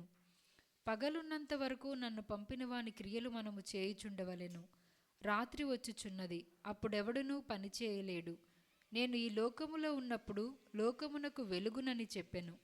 ఆయన ఇట్లు చెప్పి నేల మీద ఉమ్మివేసి ఉమ్మితో బురద చేసి వాని కన్నుల మీద ఆ బురద పూసి, నీవు సీలోయము కోనేటికి వెళ్ళి అందులో కడుగుకొనుమని చెప్పెను. సీలోయమును మాటకు పంపబడిన వాడని అర్థము. వాడు వెళ్ళి కడుగుకొని చూపుగలవాడై వచ్చెను. కాబట్టి పొరుగువారును వాడు భిక్షకుడని అంతకుముందు చూచిన వారును, వీడు కూర్చుండి భిక్షమెత్తుకొనువాడు కాడా అనిరి. వీడే అని కొందరును, వీడు కాడు, వీని పోలియున్న ఒకడని మరికొందరును అనిరి. వాడైతే నేనే అనెను. సరే, ఇక్కడ మనం చూస్తే యేసుప్రభు మన తర్వాత చూస్తే ఆయన స్వస్థ పరచబడని చూస్తాం. 13వ వచనం చూడండి. అంతకుముందు గ్రుడ్డి అయి ఉండిన వానిని వారు పరిశీల యొద్ద తీసుకొని పోయిరి. యేసు బురద చేసి వాని కన్నులు తెరిచిన దినము విశ్రాంతి దినము. వాడేలాగు చూపు పొందెనో దానిని గూర్చి పరిసయ్యులు కూడా వానిని మరలా అడుగగా, వాడు, నా కన్నుల మీద ఆయన బురద ఉంచగా నేను కడుగుకొని చూపు పొందితినని వారితో చెప్పాను. కాగా పరిసయ్యులలో కొందరు, ఈ మనుషుడు విశ్రాంతి దినము ఆచరించుట లేదు గనుక దేవుని యొద్ద నుండి వచ్చినవాడు కాడనిరి. మరికొందరు, పాపి అయిన మనుషుడు ఈలాంటి సూచక క్రియలేలాగు చేయగలడనిరి. ఇట్లు వారిలో భేదము పుట్టెను. కాబట్టి వారు మరలా ఆ గ్రుడ్డివానితో, అతడు నీ కన్నులు తెరిచినందుకు నీవతని గూర్చి ఏమనుకొనుచున్నావని అడుగగా, వాడు, ఆయన ఒక ప్రవక్త అనెను. వాడు గ్రుడ్డివాడయుండి చూపు పొందినని యూదులు నమ్మక, చూపు పొందిన వాని తల్లిదండ్రులను పిలిపించి, గ్రుడ్డివాడై పుట్టెనని మీరు చెప్పు మీ కుమారుడు వీడేనా? అలాగైతే ఇప్పుడు వీడేలాగు చూచుచున్నాడని వారిని అడిగిరి. అందుకు వాని తల్లిదండ్రులు, వీడు మా కుమారుడనియు వీడు గ్రుడ్డివాడుగా పుట్టెననియు మేమెరుగుదుము. ఇప్పుడు వీడేలాగు చూచుచున్నాడో ఎరుగము. ఎవడు వీని కన్నులు తెరిచెనో అదియూ మేమెరుగము. వీడు వయసు వచ్చినవాడు, వీనినే అడుగుడి. తన సంగతి తానే చెప్పుకొనగలడని వారితో అనిరి. వాని తల్లిదండ్రులు యూదులకు భయపడి అలాగు చెప్పిరి. ఎందుకనినా ఆయన క్రీస్తు అని ఎవరైనను ఒప్పుకొనిన ఎడల వానిని సమాజ మందిరములో నుండి వెలివేతుమని యూదులు అంతకు మునుపు నిర్ణయించుకొనియుండిరి. కావున వాని తల్లిదండ్రులు, వాడు వయసు వచ్చినవాడు, వానిని అడుగుడనిరి. కాబట్టి వారు గ్రుడ్డివాడయుండిన మనుషుని రెండవ మారు పిలిపించి, దేవుని మహిమపరచుము, ఈ మనుషుడు పాపి అని మేమెరుగుదుమని వానితో చెప్పగా, వాడు, ఆయన పాపియో కాడో నేనెరుగను. ఒకటి మాత్రం నేనెరుగుదును, నేను గ్రుడ్డివాడునయ్యుండి ఇప్పుడు చూచుచున్నానెను. అందుకు వారు, ఆయన నీకేమి చేసెను? నీ కన్నులు ఏలాగు తెరిచినని మరలా వానిని అడుగగా, వాడు, ఇందాక మీతో చెప్పితిని గాని మీరు వినకపోతిరి. మీరెందుకు మరలా వినగోరుచున్నారు? మీరును ఆయన శిష్యులగుటకు కోరుచున్నారా ఏమి అని వారితో అనెను. అందుకు వారు, నీవే వాని శిష్యుడవు, మేము మోషే శిష్యులము. దేవుడు మోషేతో మాట్లాడనని ఎరుగుదుము గాని వీడెక్కడి నుండి వచ్చినో ఎరుగుమని చెప్పి వానిని దూషించిరి. అందుకు ఆ మనుషుడు, ఆయన ఎక్కడి నుండి వచ్చినో మీరెరుగకపోవుట ఆశ్చర్యమే. అయినను ఆయన నా కన్నులు తెరిచెను. దేవుడు పాపుల మనవి ఆలకింపడని ఎరుగుదము. ఎవడైనను దేవభక్తుడయ్యుండి ఆయన చిత్తము చొప్పున జరిగించిన ఎడల ఆయన వాని మనవి ఆలకించును. పుట్టి గ్రుడ్డి వాని కన్నులెవరైనా తెరిచినట్టు లోకము పుట్టినప్పటి నుండి వినబడలేదు. ఈయన దేవుని యొద్ద నుండి వచ్చినవాడు కాని ఎడల ఏమీ చేయనేరడని వారితో చెప్పెను. అందుకు వారు, నీవు కేవలం పాపివై పుట్టినవాడవు, నీవు మాకు బోధింపవచ్చితివా అని వానితో చెప్పి వాని వెలివేసిరి. పరిసయ్యులు వానిని వెలివేసిరని యేసు విని వానిని కనుగొని, నీవు దేవుని కుమారుని యందు విశ్వాసముంచుచున్నావా అని అడిగెను. అందుకు వాడు, ప్రభువా, నేను ఆయన యందు విశ్వాసముంచుటకు ఆయన ఎవడని అడుగగా, యేసు, నీవాయనను చూచుచున్నావు, నీతో మాటలాడుచున్నవాడు ఆయనే అనెను. అంతట వాడు, ప్రభువా, నేను విశ్వసించుచున్నానని చెప్పి ఆయనకు మ్రొక్కెను. అప్పుడు యేసు, చూడని వారు చూడవలెను, చూచువారు గ్రుడ్డివారు కావలెను అను తీర్పు నిమిత్తము నేను ఈ లోకమునకు వచ్చితినని చెప్పెను. ఆయన యొద్దనున్న పరిసయ్యులలో కొందరు ఈ మాట విని, మేమును గ్రుడ్డివారమా అని అడిగిరి. అందుకు యేసు, మీరు గ్రుడ్డివారైతే మీకు పాపము లేకపోవును గాని చూచుచున్నామని మీరిప్పుడు చెప్పుకొనుచున్నారు గనుక మీ పాపము నిలిచియున్నదని చెప్పెను. ఇక్కడ మనం చూస్తే 41 వర్స్ మనం చూస్తే ఏం జరిగిందో తెలుసు. వాళ్ళు జీసస్ చేసిన అద్భుతాన్ని మరి అబ్జర్వ్ చేయడానికి పిలుస్తారు, గమనించడానికి నిజమా అని క్వశ్చన్ చేస్తారు. ఆయన చెప్తే ఫస్ట్ ఏమంటారు, ఆయన ప్రవక్త అనుకుంటా. తర్వాత నాకు అదంతా తెలియదు, వాళ్ళ పేరెంట్స్ పిలిపిస్తారు, క్రాస్ క్వశ్చన్ చేస్తారు. ఇదంతా అయిపోయింది. సో ట్రూత్ వాళ్ళ ముందున్న వాళ్ళు ఎవరిపైన డిపెండ్ అవుతున్నారు, వాళ్ళకు తెలిసిన దానిపైన, వాళ్ళ సొంత అండర్స్టాండింగ్ పైన. తర్వాత మళ్ళీ చూస్తే మళ్ళీ ఆయన పిలిపించి మళ్ళీ సెకండ్ టైం క్వశ్చన్ చేసినప్పుడు ఏమంటాడు, నాకు అదంతా తెలియదు కానీ నేను ఒకప్పుడు గుడ్డివాడిని ఇప్పుడు చూస్తున్నాను. తర్వాత ఏమంటాడు, మీరు మరి పాపుల మొర దేవుడు విన్నాడు కాబట్టి ఆయన పాపి అని మీకు తెలియదు అని అంటున్నాడు. పాపుల మొర ఆయన దేవుడు వినడు అని అంటాడు. ఎందుకు మీరు ఆయన అంతా అడుగుతున్నారు, మీరు కూడా ఆయన శిష్యులు అవ్వాలనుకుంటున్నారా అన్నప్పుడు వాళ్ళకి ఇంకా అది కోపం వచ్చి ఏం చేస్తారని ఆయనని బహిష్కరిస్తారు. బహిష్కరించాక కూడా ఆయన వాళ్ళతో సరే ఏదో కాంప్రమైజ్ అయిపోదామని అనుకోవట్లేదు. ఆయన నమ్మిన చిన్న సత్యమైన ఆయన నిలబడుతున్నాడు. దానికి నిలబడ్డప్పుడు ఏం చేస్తాం, యేసు ప్రభు ఆయనను కనుగొని అంటది. అంటే ఆయన ఎతికాడు అనమాట. యేసు ప్రభు ఆయన ఎతికి వచ్చి మరి నేను మరి ఏమడుగుతున్నాడు 36 అనుకుంటున్నా. అందుకు నీవు దేవుని కుమారుని యందు విశ్వాసముంచుచున్నావా అని అడిగెను. అందుకు వాడు, ప్రభువా, నేను ఆయన యందు విశ్వాసముంచుటకు ఆయన ఎవడని అడుగగా, యేసు, నీవు ఆయనను చూచుచున్నావు. ఇప్పుడు చూస్తే యేసు, నీవు ఆయనని చూస్తున్నావు అని చెప్తే వెంటనే ఏం చేస్తాడంట, ఆయన నేను విశ్వసించుచున్నానని చెప్పి ఆయనకు మ్రొక్కెను. ఆయనకు మ్రొక్కానంట. ఎటువంటి పరిస్థితిలో ఉన్నాడు, నేను కేవలం దేవుని పైన డిపెండ్ అవుతాను. ఇంత క్వశ్చన్ చేసినా ఇంత ఇచ్చేసిన ఆయన ఫోకస్ రైట్ థింగ్స్ పైన ఉంది. ఇక్కడ వీరేంటంట, జడ్జ్మెంట్ ఎట్లా వచ్చిందంట, జీసస్ ఏం చెప్తున్నారు వారికి, యేసు ప్రభు 39వ వచనము. అప్పుడు యేసు, చూడని వారు చూడవలెను, చూచువారు గ్రుడ్డివారు కావలెను అను తీర్పు నిమిత్తము నేను ఈ లోకమునకు వచ్చి తినని చెప్పాను. చూడని వారు చూడడానికంట, చూచిన వారు గుడ్డి వాళ్ళు కావాలని నేను ఈ లోకమునకు తీర్పు నిమిత్తం నేను వచ్చానని యేసు ప్రభువు చెప్తున్నారు. చెప్తే ఏమైందంటే వాళ్ళు, ఆయన యొద్దనున్న పరిసయ్యులలో కొందరు ఈ మాట విని, మేమును గ్రుడ్డివారమా అని అడిగిరి. అందుకు యేసు, మీరు గ్రుడ్డివారైతే మీకు పాపము లేకపోవును గాని చూచుచున్నామని మీరిప్పుడు చెప్పుకొనుచున్నారు గనుక మీ పాపము నిలిచియున్నదని చెప్పాను. ఎంత భయంకరం! ఎందుకంటే వాళ్ళు దేనిపైన డిపెండ్ అవుతున్నారు, వాళ్ళ ఓన్ సెన్సెస్ పైన, వాళ్ళ సొంత దీనిపైన డిపెండ్ అవుతున్నారు. కాబట్టి ఇప్పుడు మీకు మీ పాప పరిహారార్థం మీకు లేదు, యు ఆర్ గిల్టీ. అంటే మీకు మీ పైన అపరాధాలు మోపబడతాయి. మీరు చేసిన పాపం యొక్క ఇది మీరే భరించాలి. ఎందుకంటే మీరు గుడ్డివారైతే మీకు ఒక ఛాన్స్ ఉండేది. అంటే అయ్యా నాకు ఏం తెలియట్లేదు, అయ్యా నాకు మార్గాన్ని చూపించు, అయ్యా నన్ను నడిపించు, అయ్యో మాకు తెలియదు మీరు బోధించండి. గుడ్డివాడైన వాడు కళ్ళు కలిగాయంట. కళ్ళు కలిగిన వీళ్ళు ఏమైపోయారంట, వీళ్ళు అసలువి చూడలేకుండా అయిపోయారు. ఆయన కన్నులు తెరవబడ్డాయి, ఎందుకంటే ఆయన గుడ్డివాడని ఒప్పుకున్నాడు. మనకి ఇంకొక విషయం ఏంటంటే, జేకబు ఎప్పుడైతే నేను ఎవరు అన్నప్పుడు, నేను యాకోబు అన్నప్పుడు ఏమైంది, ఆయన యొక్క ఇది ఆయనకి రిటర్న్ వచ్చేసింది.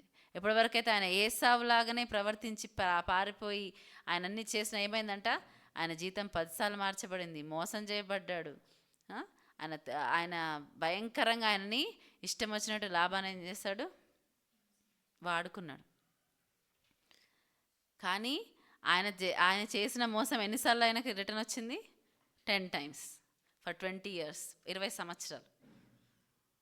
కానీ ఇక్కడ ఏం చేశాడంటే, ఆయన ఎప్పుడైతే ఆయన నువ్వెవరు అని అడిగినప్పుడు, నేను యాకోబుని, నేను మోసగాడినే ఒప్పుకున్నప్పుడు ఏమైంది, ఆయన దేవుడు ఏమన్నాడు, ఇక మీదట నీ యాకోబు కాదు ఇజ్రాయెల్. ఇప్పటి వరకు కూడా ఇజ్రాయెల్ నిలిచి ఉంది. ఎంతోమంది ఇజ్రాయెల్ని నామరూపాలు లేకుండా చేయాలని ఎంతో ప్రయత్నించారు. భయంకరమైన మరి వారు శోధన ఎదుర్కొన్నారు. వారు భరించడాన్ని ఎవరు భరించలేదేమో, చెదరగొట్టబడ్డారు. కానీ ఏం చేస్తాడు దేవుడు, మరలా వారిని ఒక దేశంగా సమకూర్చాడు. చిన్నదే కానీ చాలా శక్తివంతమైన దేశం. ఎందుకు? మేము చిన్న వాళ్ళమైన మాతో దేవుడు ఉన్నాడన్న కాన్ఫిడెన్స్ వాళ్ళకు ఉంటుంది. ఇజ్రాయెల్ని ప్రతి ఒక్కరూ చాలా ఇంట్రెస్ట్గా చూస్తారు. ఈ దేశం ఏంట్రా బాబు, ఈ ప్రజలేంటి, వీళ్ళు ఏంటి అనే అర్థం కాకుండా చూస్తే చూచుచున్న మీ కనులు ఏంటంటే, ఇప్పుడు మీకు ఒకవేళ మీరు చూస్తే, మీరు గుడ్డివారు అయితే మీకు మీ పాపము క్షమించబడేది. కానీ ఇప్పుడు మీరు చూస్తున్నారు కాబట్టి మీ యొక్క పాపం మీ పైన నిలిచి ఉంటుంది అంటున్నాడు. అయ్యో ఇదేంటి, ఇది ఉల్టా కదా అనుకోవచ్చు మనం. దేవుని యొక్క నియమం ఆ విధంగా. అంటే దేవుని పైన గుడ్డివారు ఏం చేస్తారు, డిపెండెంట్, ఆధారపడతారు. ఒకరు వారికి హెల్ప్ కావాలి. కళ్ళున్న వాళ్ళు ఏంటి, వారి కంటి చూపు పైన, వారి అండర్స్టాండింగ్ పైన, వారు చూసేదానిపైన డిపెండ్ అవుతారు. సో మన న్యాచురల్ సెన్సెస్ ఒకటి చెప్తే మనం దేనిపైన ఆధారపడాలి, స్పిరిచువల్ సెన్సెస్ పైన ఆధారపడాలి. ఈ లోకపరమైన వారు వాళ్ళ న్యాచురల్ సెన్సెస్ పైన ఆధారపడతారు. అంటే ఏంటి, కళ్ళు, చూపు, వినికిడి, మాటలు, స్పర్శ, ఇవన్నీ కదా, ఇవన్నిటిపైన ఆధారపడతారు. కానీ మనం దేనిపైన ఆధారపడాలి, మన స్పిరిచువల్ సెన్సెస్, ఆత్మీయ సెన్సెస్ పైన ఆధారపడాలి. ఒక ఆమె చాలా ఫేమస్ పాట రాసింది, blessed assurance saviour is mine అని. ఆమె కళ్ళు కనపడవు, ఆమె కూడా పుట్టుక నుంచి గుడ్డ ఆవిడంట. సో ఆమెని ఒక క్వశ్చన్ అడిగారంట, మరి నువ్వు అంత మంచి పాట రాసావు కానీ నువ్వు ఏమీ చూడలేవు కదా, నీకేమీ కనపడదు కదా, ఎంత అందమైన ఇది నీకు కనపడదు కదా అని అడిగానంట.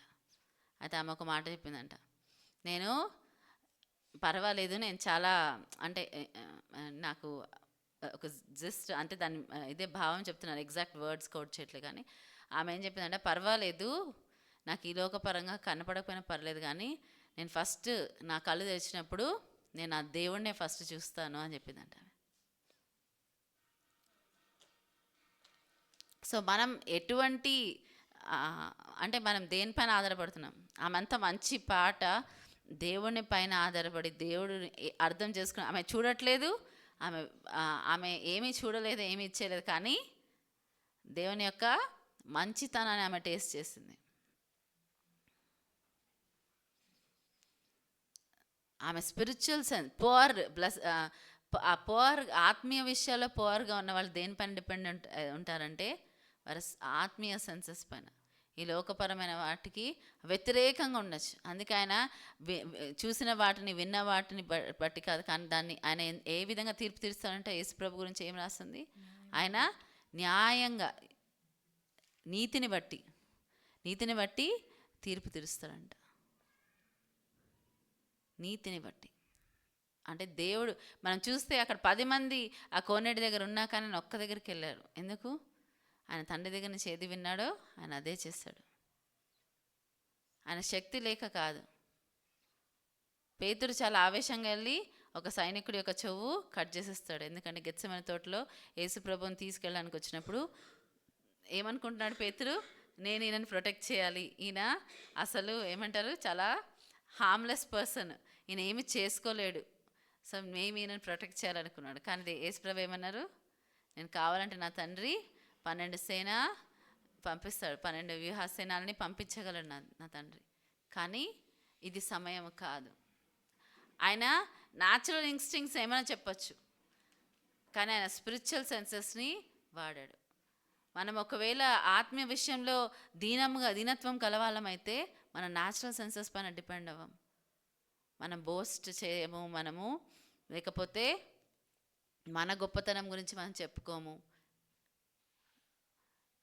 యేసుప్రభు మాట్లాడినప్పుడు నా తండ్రి దగ్గర ఇది ఉంది, నా తండ్రి ఇది, he always pointed to God the father. తండ్రిని చూపిస్తూ ఉన్నారు.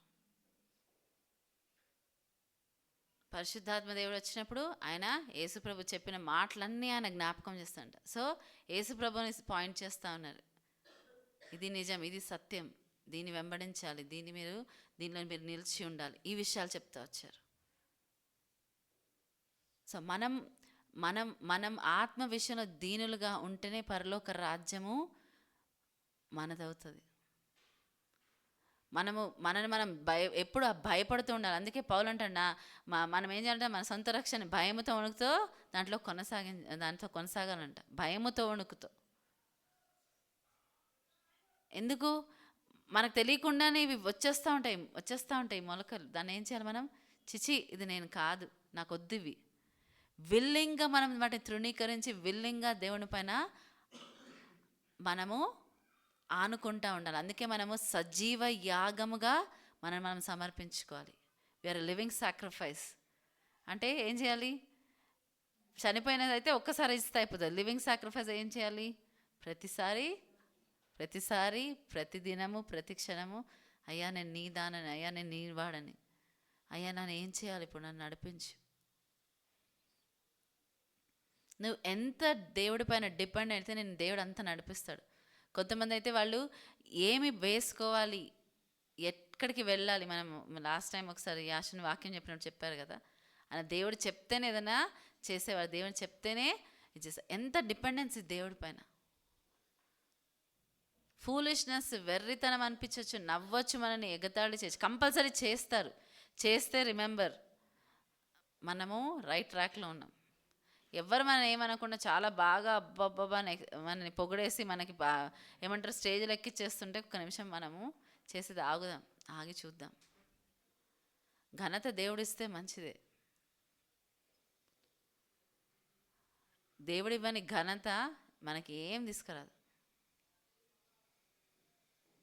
మనం 10 పనులు చేస్తే దాంట్లో ఒక్కటే పని అంగీకరించబడింది అనుకోండి, ఆ 10 పనులకు మనం ఎంత టైం వేస్ట్ చేస్తుంటాం.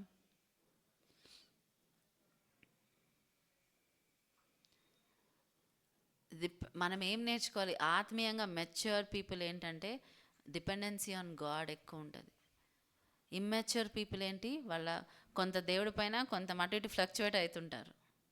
కొంతసేపు దేవుడిని వింటారు, కొంతసేపు సంతోష చేస్తారు, దేవుని వింటారు, సంతోష చేస్తారు. దేవుడు మాట్లాడుతున్నాడేమో అనుకొని కొంతమంది చేస్తారు. కొంతమంది ఏంటి, బిలాం లాంటి వాళ్ళు ఉంటారు. కొంతమంది కైను లాంటి వారు ఉంటారు. ఏంటి, తిరస్కరించిన వాళ్ళు, దేవుని యొక్క కృపను, దేవుని యొక్క దీన్ని.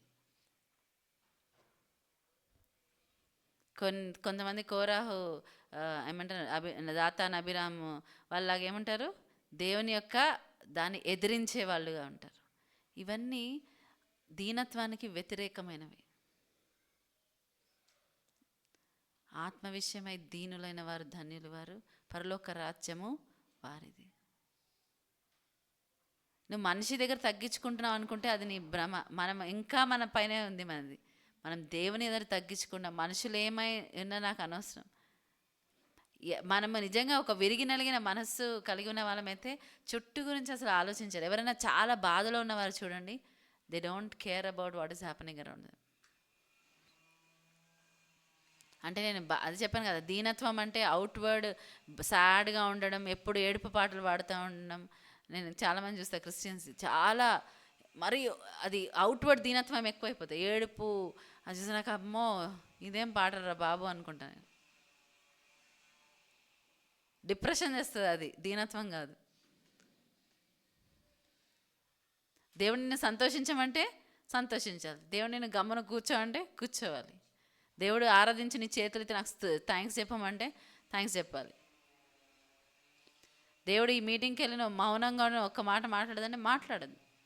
నీకు ఎంత మంచిగా మాట్లాడడం వచ్చినా నువ్వు అక్కడ మాట్లాడే వాళ్ళందరికన్నా బెస్ట్ మాట్లాడగలిగినా మాట్లాడద్దు. నాకు కొంతమంది దైవజనులు తెలుసు, నేను అది వాళ్ళని చాలా రెస్పెక్ట్ చేస్తాను. వాళ్ళకి చాలా నాలెడ్జ్ ఉంటుంది, కానీ అన్లెస్ ఆస్డ్, లేకపోతే పెద్దవాళ్ళు కూర్చొని మాట్లాడుతున్నప్పుడు, లేకపోతే ఇంకా ఎవరైనా ఇచ్చేసిన వాళ్ళు నోరెత్తారు. అబ్బా ఇన్ని విషయాలు వాళ్ళు నోరెత్తి నిజంగా మాట్లాడే అవకాశం వచ్చి మాట్లాడినప్పుడు చాలా జ్ఞానం కలిగి, దేవుని యొక్క అండర్స్టాండింగ్ కలిగి మాట్లాడతారు. చాలా అద్భుతం అనిపిస్తుంది. ఎలా ఉండగలరు అబ్బా వీళ్ళు, వాళ్ళని చూసి నేర్చుకోవాలనిపిస్తుంది చాలా విషయం. మనకున్న ఇప్పటి వరకు ఒకవేళ మన సెల్ఫ్ డిపెండెన్సీ చాలా అది పెరిగిపోయి చెట్టులాగా అయిపోతుంటే దాన్ని ఏం చేయాలి? వేర్లతో సహా దాన్ని పెరికి పడేసి ఫస్ట్ నుంచి నేర్చుకుందాం, పర్లేదు. మనం ఎప్పుడైతే ఫస్ట్ నుంచి నేర్చుకోవడానికి ఇష్టపడతామో దేవుడు ఏం చేస్తాడంటే ఆ మిడతలు, ఆ చీడ పురుగులు, ఆ యొక్క గొంగళి పురుగులు తిరిగేసిన సంవత్సరాలని, ఆ పంటని మరలా మనకి తిరిగి సమకూరుస్తాడు. ఏదైతే మనం కోల్పోతామో దేవుడు ఇవ్వడానికి సమర్థుడు, ఇంకా బెస్ట్గా ఇవ్వడానికి సమర్థుడు. మనం అది గ్రహించాలి. దీనత్వం అనేది మనము మన పైన ఎంత తక్కువ డిపెండ్ అయితే అంత మనం ఎంత దేవుని పైన డిపెండ్ అయితే అది దీనత్వం. అంతేగాని మన పైన ఎక్కువ డిపెండ్ అయ్యి దేవా స్తోత్రం అని అంటే సరిపోదు. కొంతమంది దేవుడి పైన డిపెండ్ అవుతూ ఉంటారు, వాళ్ళ ప్లాన్ ఏ ప్లాన్ బి వేరేవి, ఒకవేళ ఇది వర్కౌట్ అవ్వకపోతే ఇది అని ఆలోచించుకొని పెట్టుకుంటారు. మరి అది దేవుని పైన డిపెండ్ అవ్వడం ఏంటి? రేపటి గురించి నువ్వు ఆలోచించొద్దు అంటే ఆలోచించకుండా ఎవరైనా ఉంటామా?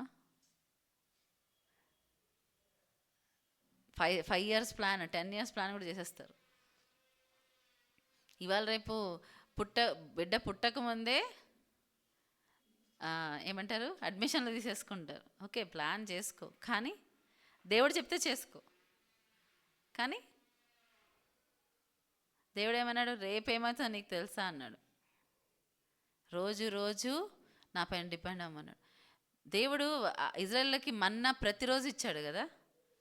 మరి ఆయన ప్రతిరోజు ఇచ్చిన ఆయన మరి 7వ రోజుకి ఏమవుతుంది? 6వ రోజే 7వ రోజుకి కావాల్సిన భోజనం వాళ్ళకి ఇవ్వబడుతుంది. అది పాడు కాదంట. కానీ ఆ మొదటి 6 రోజులు వచ్చే భోజనం ఏంటి? ఈరోజు వచ్చింది నేను ఎక్స్ట్రా ఏం చేస్తాను, స్టోర్ చేసుకుంటా అంటే నెక్స్ట్ డేకి ఏమవుతుందంట? మురిగిపోతుంది. కానీ అదే 6వ రోజు చేస్తే ఏంటి? 7వ రోజుకి ఉంటుంది. అది మీకు అర్థమవుతుందా? దేవుడు అది అనుమతించాడు కాబట్టి అవుతుంది. దేవుడు మీకు ఒక 40 సంవత్సరాలకు కావాల్సిన ప్రొవిజన్ ఒక్క రోజులో ఇవ్వగలడు. కానీ దేవుడు ఏం చేస్తాడు? ప్రతిరోజు ఆయన వైపు చూడాలి, ఆయన కోసం ఎదురు చూడాలి. డిపెండెన్సీ నేర్పించారు, కానీ వాళ్ళు ఏం చేస్తారు? దాంట్లో కూడా మనలు తిరుగుబాటు చేస్తారు. ప్రతిరోజు నువ్వు నాతో ఉండు, నన్ను అడుగు, నాతో సంభాషించు. కానీ ఏం చేస్తారు వాళ్ళు? లేదు. వాళ్ళని ఎర్ర సముద్రం 2 పాయలుగా చేసి నడిపించిన దేవుడు వాళ్ళకి కావాల్సినవి ఇవ్వలేడా? 40 సంవత్సరాలు వాళ్ళ బట్టలు పోని, మరి రోజు మన్నా అంటే రోజు కొత్త వస్త్రం ఇవ్వాలి కదా, మరి రోజు కొత్త చెప్పులు కావాలి కదా. కానీ ఏం చేస్తారంటే వాళ్ళ బట్టలు మాసిపోలేదంట, వాళ్ళ చెప్పులు అరిగిపోలేదంట, ఎవరు అనారోగ్యంగా లేరంట మళ్ళీ. కానీ మన్నా మాత్రం ఏం చేయాలి? రోజు ఏరుకోవాలి, రోజు తీసుకోవాలి. ఎందుకు? ఆహారం కోసం దేవుడి వైపు చూడాలి, ప్రొవిజన్ కోసము ఆయన వైపు ఆయన పైన ఆధారపడడం నేర్పిస్తున్నాడు ఆయన. కానీ మనం ఏంటంట? మెడవంచని ప్రజలు. ఆయన చెప్పే ఇది నేర్చుకోవడానికి ట్రైనింగ్ ఇస్తున్నాడు దేవుడు, కానీ ట్రైనింగ్ పొందుకోవడానికి ఏంటి? వాళ్ళు సిద్ధంగా లేరు. ట్రైనింగ్ వద్దు, మాకు ఇచ్చేసాయి, మాకు కావాల్సిన మాకు ఇచ్చేసాయి, మేము వెళ్ళిపోతాం, మాకు ట్రైనింగ్ వద్దు, ఏమి నీ అవసరం లేదు అన్న తిరుగుబాటుతనం. మాకు ఇది వద్దు, మాకేం కావాలా? మాంసం కావాలా. దేవుడు ఇచ్చాడా లేదా? ఇచ్చాడంట. 6 అడుగుల వరకు, ఎన్నో కిలోమీటర్స్ నేను మొన్న చదివాను, అది గుర్తులేదు, కానీ 6 అడుగులంత ఇది వరకు అంత మొత్తం వాళ్ళు తిని ఆ మాంసం అంటే వాళ్ళ పళ్ళల్లో ఉన్నప్పుడే వాళ్ళకి ఏమైందంట? తీర్పు వచ్చిందంట వాళ్ళ పైన. ఇంకా వాళ్ళ పళ్ళల్లో ఇంకా ఎంజాయ్ చేస్తున్నారు. మనం కూడా మిస్ అయిపోతున్నామేమో ప్రొవిజన్ పైన. వారు అడిగినది వాళ్ళకి ఇచ్చి వారికి ఏంటంటే ఆత్మకి ఏం కలగజేశాడంట? క్షీణత కలగజేశాడంట. మనం అడిగినది మనకి ఇవ్వకపోయినా పర్లేదు, కానీ దేవా మాకు ఆత్మీయ క్షీణత వద్దు. Choice is yours. స్పిరిచువల్గా నువ్వు వీక్ అయిపోవాలా, లేకపోతే నీకు స్పిరిచువల్గా స్ట్రాంగ్ అయ్యి ఈ లోకపరంగా నేను వీక్ అయినా పర్లేదు అనుకుంటాం.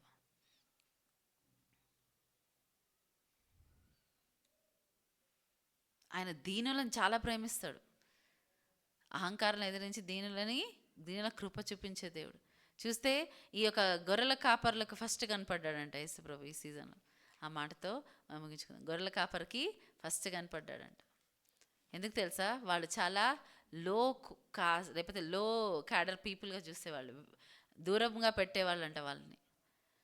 ఎక్కడో అడవులు ఉన్నారు వాళ్ళు. ఏంటి, దేవదూతలు రాగానే వాళ్ళు ప్రశ్నించలేదు, జకరేలాగా ప్రశ్నించలేదు, మేరీలాగా ప్రశ్నించలేదు.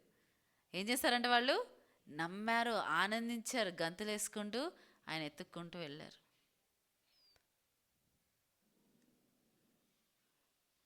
ఆత్మీయ విషయాలు దీనులుగా ఉంటే మనం ఏమవుతాం, దేవా నువ్వు ఏది చెప్తే అది. క్వశ్చన్ ఉండదు. లేకపోతే ఇది ఎలా చేస్తావు, ఒక మంత్రి రాజు అక్కడ వాళ్ళకి తినడానికి తిండి లేదంట, గాడిద తలకాయ తింటున్నారంట, పావుర బ్రెడ్ అని తింటున్నారంట. కానీ ఏంటంట, క్వశ్చన్కి ఆన్సర్ కావాలి ఆయనకి. ఏం చేస్తాడు దేవుడు, నువ్వు చూస్తావు కానీ అది నువ్వు తినవు. లాజిక్ కావాలా నీకు ఇక్కడ తినడానికి? నువ్వు చేసేదానికి లాజిక్ లేదు ఫస్ట్ ఆఫ్ ఆల్ కదా. నువ్వేం తింటున్నావు, గాడిద తలకాయ తింటున్నావు, పావురం రెట్ట అది తింటున్నావు. కానీ ఏం కావాలి నీకు, రీజన్ కావాలి. ఎట్లా జరుగుతుంది, ఎలా సాధ్యము? నిజంగా తెలివిగల అయితే ఎలాగోలా సాధ్యం, దేవుడు ఇస్తున్నాడు నేను తీసుకుంటా, నాకు అనవసరం ఎక్కడి నుంచి వస్తుంది అనుకోవాలి. చాలామందికి రీజన్ కావాలా, మొత్తం క్యాల్కులేషన్ కావాలా. నీకు దేవుడి క్యాల్కులేషన్ నీకు నాకు అర్థం కావు. ఫిలిప్కి కూడా అర్థం కాలేదు. 6 నెలల వేతనాలు, 6 నెలల జీతం కూడా సరిపోదు ఇంతమందికి ఫీడ్ చేయాలంటే. నువ్వేంటి ఆహారం ఎంత ఉంది అని అడుగుతున్నావు అనుకున్నా. ఎవరి దగ్గరైనా ఏమైనా ఆహారం ఉందా, తీసుకురండి. ఒక మిరకల్ చేస్తాడు. 5 రొట్టెలు 2 చేపలని 5,000 మందికి పంచిపెట్టాక ఇంకా ఏంటంట 12 గంపలు మిగిలిందంట. ఆ క్యాల్కులేషన్ ఫిలిప్ జీవితాంతం చేసినా అర్థం కాదు, అది ఎక్కండి. సో దేవుడితో మనం పెట్టుకోలేం. దేవుడి అండర్స్టాండింగ్ ఇది మనకు తెలియదు. దేవుడు 2 + 2 = 5 అంటే కూడా మనము అవును దేవా నువ్వు ఏది చెప్తే అదే. ఎజెకియల్ ఎంత చక్కగా అంటాడు. ఆయన ప్రవక్త, చాలా గొప్ప ప్రవక్త. ఒక ఎముకల లోయలోకి తీసుకెళ్ళి ఏమడుతాడంటే దేవుడు, ఇవి బ్రతుకుతాయా ఈ ఎముకలు అని అంటాడంట. ఏమంటాడు ఆయన, నీకే తెలియదు దేవా, నాకేం తెలుస్తుంది. ప్రవచించు అంటే క్వశ్చన్ చేశాడా, ఏం చేయలేదు, ప్రవచించాడు. జీవం రమ్మని పలకమంటే పలికాడు. ఆయన చూస్తుండగా ఏంటంట అవన్నీ ఒకదానికొకటి అంటబడి ఒక గొప్ప సైన్యంగా తయారయ్యాయంట. హల్లెలూయా. ఎంత భయంకరమైన ప్లేస్. మనం ఎముకల్లో ఎక్కడైనా అక్కడ ఒక శవం కాళ్ళు ఉంటేనే మనం వెళ్తామా, భయపడి చేస్తారు, అమ్మో అదేమైపోతుందో అమ్మో అని. కానీ ఏంటంటే ఆయన ఎముకల లోయలో నిలబెట్టాడు. ఎంత హంబుల్ పర్సన్. నాకు ఆ మాట, ఆ అద్భుతం. కానీ ఆయన అంట నీకే తెలియను దేవా, నీకే తెలియను. ప్రవచించు అంటే ప్రవచిస్తాడు. ఆయన ఒక సంవత్సరం పాటు దాదాపు ఒకటే పక్క పడుకోమంటే ఏం చేస్తాడు, అట్లనే పడుకుంటాడు. ఏమి చెప్తే అది చేసి క్వశ్చన్ చేయకుండా చేశారు. ఎందుకు, వాళ్ళ ఆత్మ విషయంలో దీనులుగా ఉన్నారు. మాకేమి తెలియదు, నీ కృప ఉంటే, నువ్వు మాతో ఉంటే, నువ్వేం చేయమంటే అది మేము చేస్తాం. వాళ్ళు ఏదో వాళ్ళ పేర్లు నేను అనుకుంటే వాళ్ళు ఇంత గొప్ప వ్యక్తులుగా మనం వాళ్ళ గురించి ధ్యానిస్తామన్న అది కూడా వాళ్ళకి లేదేమో. వాళ్ళు చెప్పమని చెప్పారు, పక్కకు తప్పుకున్నారు. మనం ఎప్పుడైతే దేవుడి పైన దేవా నేను కాదు, చిన్న ఒకటి ఉంటుంది అనమాట మనకి, దేవుడు చెప్పింది చేసి కొంచెం మన సిగ్నేచర్ కూడా ఉండాలి పక్కన, నీతో పాటు నాది కూడా కొంచెం ఉండాలని యాడ్ చేస్తాం. కొంచెం లేదు. దేవుడు ఎవరినైతే గొప్ప చేయాలనుకుంటాడో, మనము దేవునికి కంప్లీట్గా సరెండర్ అయితే అబ్రహాం చేయగలిగింది ఏం లేదు. అబ్రహాం జస్ట్ ఒబే అవ్వాల్సింది. దేవుడు ఏమన్నాడు, నువ్వు నేను చెప్పింది చేస్తే నీ నామ నేను గొప్ప చేస్తా అన్నాడు. అయ్యాడా లేదా అబ్రహాం? అయ్యాడు. అబ్రహాం సొంతంగా ట్రై చేస్తాడు, అప్పుడు ఏమయ్యాడు, సైలెంట్ అయ్యాడు. సొంతంగా ట్రై చేసినప్పుడు సైలెంట్ అయ్యాడు. ఎప్పుడైతే దేవుడు చెప్పింది చేశాడు అప్పుడు ఆయన పాపులర్ అయ్యాడు. ఆయన సొంతంగా ట్రై చేయలే. నేను అనుకుంటే మనం చూసిన దైవజనులు అందరూ కూడా వాళ్ళు ఏదో పాపులారిటీ కోసం చేసింది కాదు, లేకపోతే నేను నాకు రికగ్నిషన్ వస్తుందని చేయలేదు. వాళ్ళకి రికగ్నిషన్ వాళ్ళు అడగకుండానే వచ్చింది. కొంతమంది మనం ఇక్కడ అనుకుంటామే, మనము వీళ్ళు వెళ్తారు పరలోకంలో, వీళ్ళు ఈ పొజిషన్లో ఉంటారు, ఈ పొజిషన్లో ఉంటారు మనం అనుకుంటామేమో. కానీ రేపు మనకు చాలా సర్ప్రైజెస్ ఉంటాయంట పరలోకంలో. ఎవ్వరు మనం ఎక్స్పెక్ట్ చేయని వాళ్ళు ఎంతో ఉన్నత స్థానంలో ఉంటారంట. ధనవంతుడు ఎప్పుడు అనుకోకుండా లాజరు ఆయనకు ఉన్నతమైన ప్లేస్లో ఉంటాడని. అందుకే ఆయన అక్కడ పడి ఉన్నా కానీ ఆయన గమనించాడు ఎప్పుడన్నా? ఎప్పుడు గమనించలేదు. ఇప్పుడు ఏమంటున్నాడు? లాజర్ మాత్రమేనా నీళ్ళలో ఆయన ఏమంటారు, చిటికెన వేలు ముంచి ఆయన దాహాన్ని తీర్చాలంట. అయిపోయింది, టైం అయిపోయింది. లాజర్ ఎవరిని టైం అయిపోయింది. ఆ ధనవంతుడితో నీ టైం అయిపోయింది, నువ్వు ఊదార రంగు వస్త్రాలు వేసుకొని నీ ధనాన్ని బాగా పోట్రే చేసుకున్నావు, కానీ ఏంటి, నువ్వు ఆత్మ విషయంలో దీనుడుగా లేవు, నువ్వు దరిద్రుడుగా ఉన్నావు, దీనుడుగా లేవు. సో మనము ఈ యొక్క సీజన్ ఆఫ్ వెయిటింగ్, మనం 2026లో మనం కొన్ని ఏమంటారు వారాల్లో ప్రవేశిస్తాం. ఈ సీజన్లో మనలో ఏమైనా మొలకెత్తి ఉన్నాయా? సెల్ఫ్ డిపెండెన్సీ, నాకు టాలెంట్స్ ఉన్నాయి, ప్రైడ్, సెల్ఫ్ రైచియస్నెస్, భయంకరమైన క్రైస్తవులకు ఉన్న భయంకరమైన క్యాన్సర్ లాంటి వ్యాధి ఏంటంటే సెల్ఫ్ రైచియస్నెస్, స్పిరిచువల్ ప్రైడ్. భయంకరమైన వ్యాధులు ఇవి, తెలియవు కూడా నాకు అన్ని. అది ఫరిసే ఆత్మ, దాన్ని అసలు దగ్గర కూడా అనేవద్దు. నాకు తెలుసు, నాకు కొంతమంది అంటారు నాకు తెలుసు, నువ్వేంటి మాకు చెప్పేది. ఈ మాట నేను చాలా విన్నా. నేను ఫస్ట్లో దేవుడిని నమ్ముకున్న కొత్తలో నా ఫ్రెండ్ ఎవరైతే నాకు దేవుని నడిపించిందో ఆమె కొన్ని విధానాలు నాకు చాలా షాకింగ్ అనిపించినాయి. వెళ్ళి ఇలా చేయకూడదు కదా, ఇలా చేయకూడదు కదా, క్రిస్టియన్స్ దేవుని వాక్యం ఇలా చెప్తుంది కదా అని నేను ఆమెతో అంటే వాళ్ళు దాంతో పాటు ఉన్న వాళ్ళు నవ్వి నన్ను ఏమైనా తెలుసా, నువ్వు మాకేంటి చెప్పేది, నువ్వు మొన్న వచ్చావు, మాకు మంచిగా నీకన్నా బాగా తెలుసు, వెళ్ళు అన్నారు. నా బెస్ట్ క్లోజ్ ఫ్రెండ్. నేను షాక్లో, నా తెలియడం కాదు, పాటించలేదు కదా, అది ప్రాబ్లం కదా అనుకున్న సమయంలో ఆ మాటలు అన్నారు. I was very disappointed. వెళ్ళిపోయాను. అబద్ధాలు చెప్పడం, నేను క్రిస్టియన్స్ని చూసా, చాలా అబద్ధాలు అదేంటి, దేవుడి వాక్యం అబద్ధం చెప్పొద్దని చెప్తుంది కదా, ఎందుకు అబద్ధాలు చెప్తున్నారు? నన్ను తప్పుగా ప్రూవ్ చేశారు. అప్పుడు అర్థమైంది, ఓహో ఇలా కూడా చేయొచ్చా క్రిస్టియన్స్ అంటే. దేవుడు వాక్యం చెప్పట్లేదు, అట్లా క్రిస్టియన్స్ చేస్తారు. సో మనం ఆ దీనత్వం కలిగి ఉంటే మనం దేవునిపైనే మన డిపెండెన్సీ ఉంటుంది. ఆత్మ విషయమై దీనులైన వారు ధన్యులు, పరలోక రాజ్యము వారిది. మన డిపెండెన్సీ మనం తగ్గించేసుకుందాం, జీరో చేసేసుకుందాం.